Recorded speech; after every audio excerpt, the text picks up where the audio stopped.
Novidades tecnológicas na sala de aula. Parte 1, EAD e MOOC. Olá, a gente começou o capítulo 5, Novidades tecnológicas na sala de aula, com o tema do EAD, Educação à Distância, e o MOOC, os cursos online abertos massivos. Eu quero acrescentar aqui alguns números, alguns valores, para sua melhor compreensão desse fenômeno. Olha, no Brasil, a educação superior à distância cresce em ritmo acelerado, e isso já faz algum bom tempo. É fato, pesquisa aí tem comprovado, a educação superior à distância cresce no nosso país em ritmo mais acelerado que a educação presencial. Por exemplo, dados do recente Censo de Educação Superior, levantamento efetuado no ano de 2015, mostram que enquanto o ensino presencial teve um crescimento de 2,3% nas matrículas em 2015 em relação ao ano anterior, 2014, o ensino à distância, o EAD, teve expansão de 3,9%.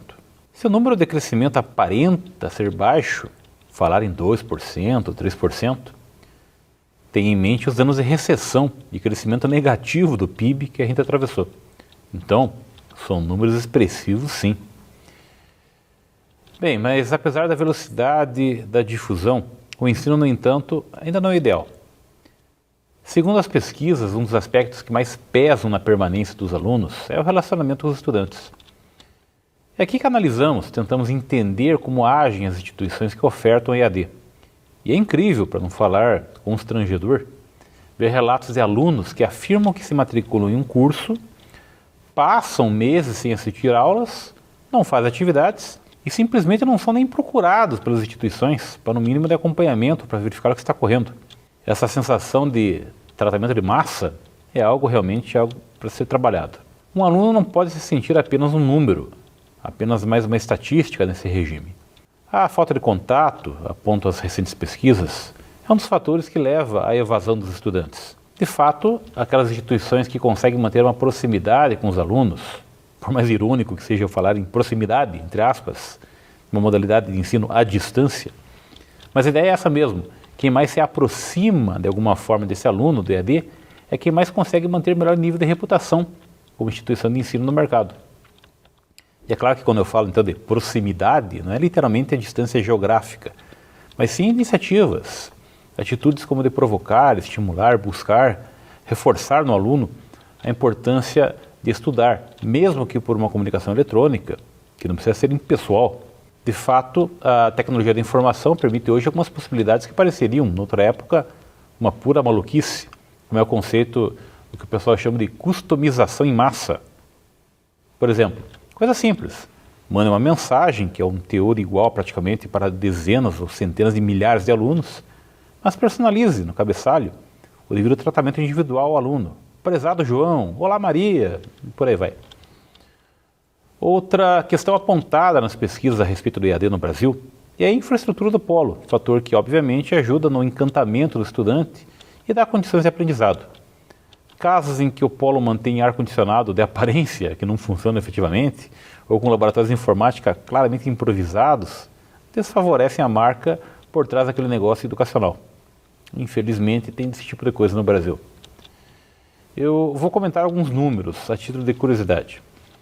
A rede privada de ensino concentra a maior parte das matrículas na modalidade. São mais de 1.200.000 matrículas, o que representa aí quase 91% do total de cerca de 1.400.000 matrículas apuradas aí no ano de 2015.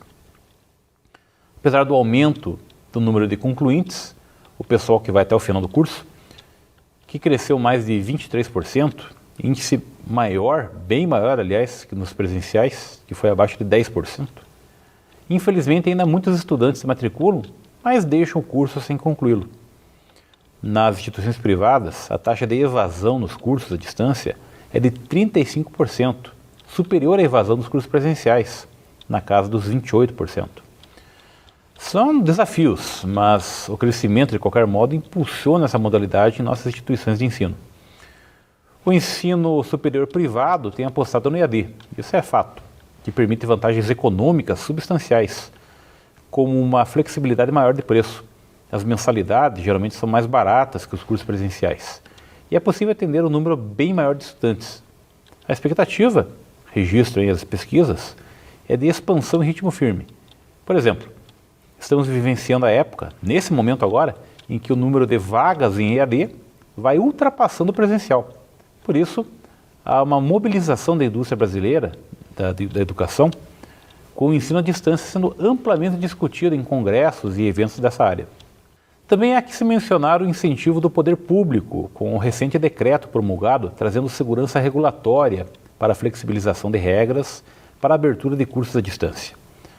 Alguns analistas entendem que o mercado de EAD é muito concentrado ainda no país, e a tendência, com as recentes mudanças no aspecto regulatório, é que outras instituições, principalmente pequenas e médias, mas que tenham bons indicadores de qualidade, consigam se inserir mais facilmente no mercado.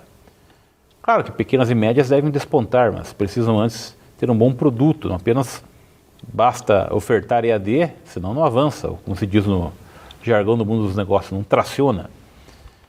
De acordo com um levantamento das pesquisas recentes, o mercado hoje é concentrado em pouquíssimos grupos, sendo o Kroton o principal, com uma fatia da ordem de 37% de todo o mercado brasileiro.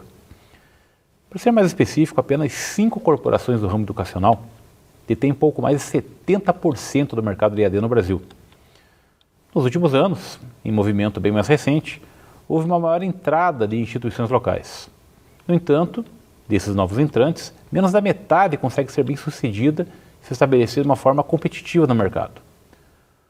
Um ponto de convergência e de concordância entre analistas do mercado e pesquisadores especializados no tema do EAD é o fato de que o ensino à distância é o caminho para onde a educação está caminhando. Ponto aí fora de discussão. E veja, numa análise fria, não tem por que ter diferença entre o ensino superior presencial e a distância em relação ao produto que a instituição entrega.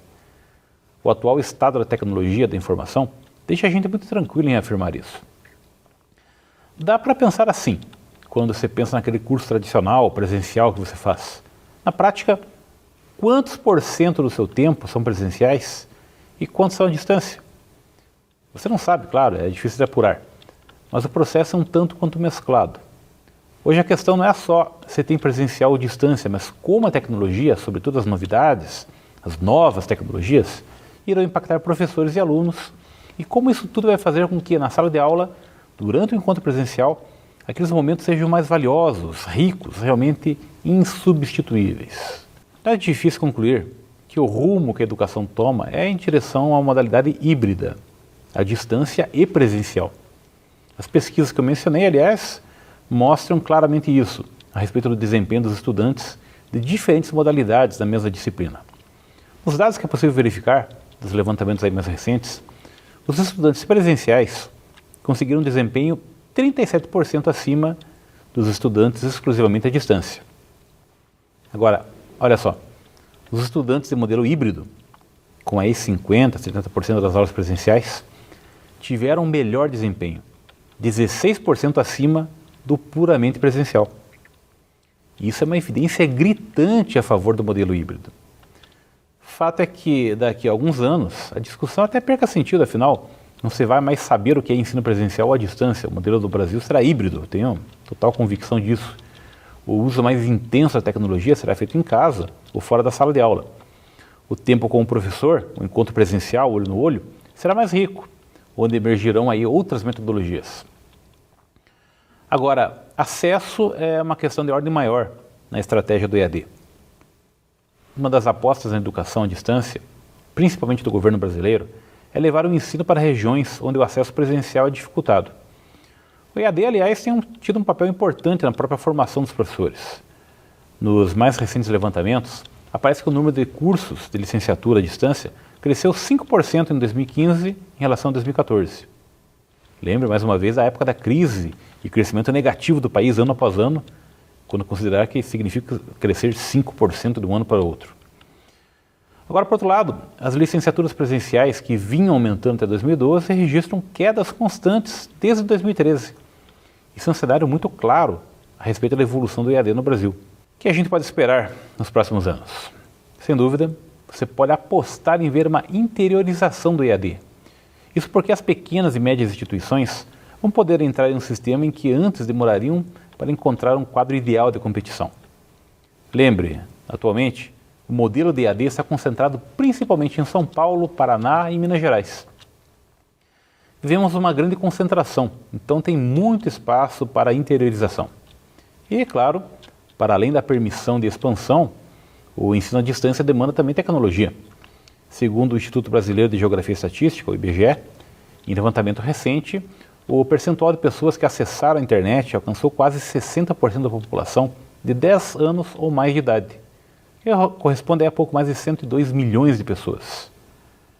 Com mais inclusão digital, os números tendem a melhorar, certamente. É isso. A você, bons estudos.